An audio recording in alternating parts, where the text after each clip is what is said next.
Monroe, one of the Stanislaus County Master Gardeners, and I'm so glad you're here with us today at the Salmon Festival.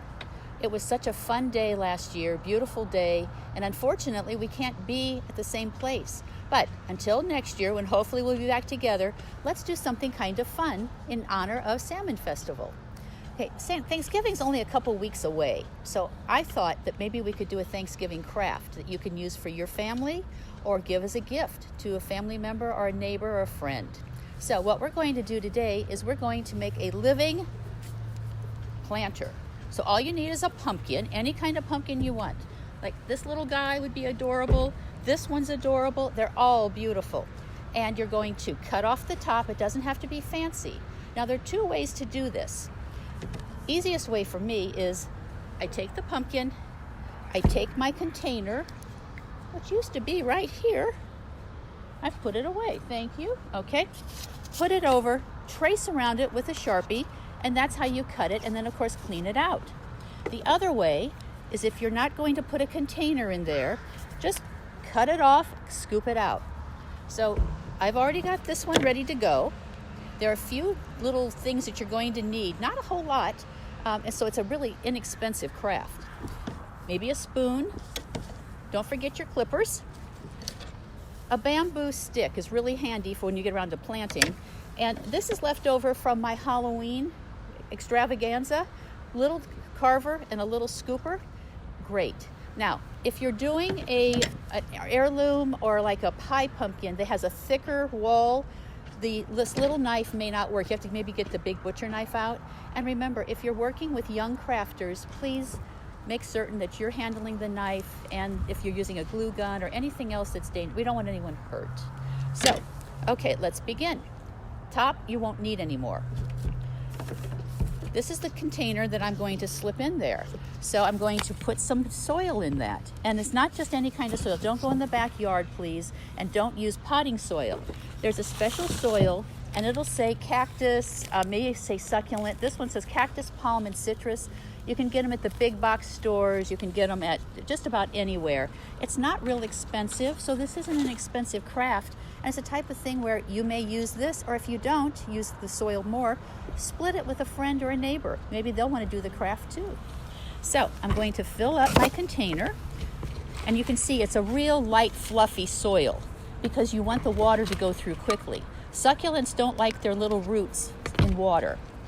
So I just put it up to the top, like that, slip it in, and now you're going to start putting your succulents in. And you can choose. Now, where do you get the succulents? First thing is check your own yard. Maybe you have some succulents that you'd like to give a little trim to. Check with your neighbors, your friends. If kids are doing this would be a good thing for them to like maybe write a note to the neighbor, leave it on the door, and tell them that they're doing a craft with succulents, and that if they have any extras that they could donate, and they'd come back and pick it up in a few days. So it's kind of a fun, it can get a lot of people involved. So I've got my container all emptied out. I've got my plastic. Reason I'm doing this is so I can take it out when the pumpkin starts disintegrating, and they do.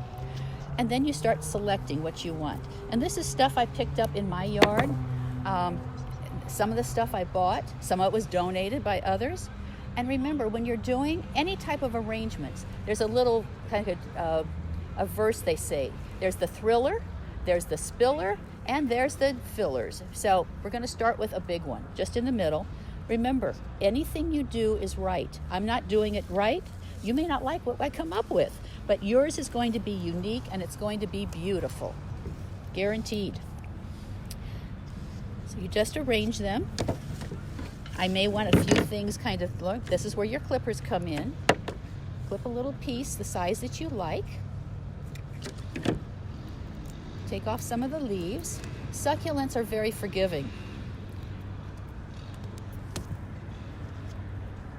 Okay, maybe a couple more maybe one of these little things. Now some of these I did buy at the nursery because I wanted just a little different than what I had in my yard. And the colors I wanted. Where's the one? Oh, I love this, the sedum. And it grows so quickly. So just kind of strip off a little bit. You may want a few more long ones. but it's going to be your design, and it's going to be gorgeous, and it'll last for quite a while. And then, of course, when the pumpkin does go, you can pull your succulents out, and you have a little succulent garden, or you can add it to a bigger garden. That's too big. Oh, this I love. This was volunteered just recently. Okay, so you go, well, it's a little bit bare. Maybe I need to do a little more fill. That's a possibility. And so just keep adding until you've got the balance that you think is right.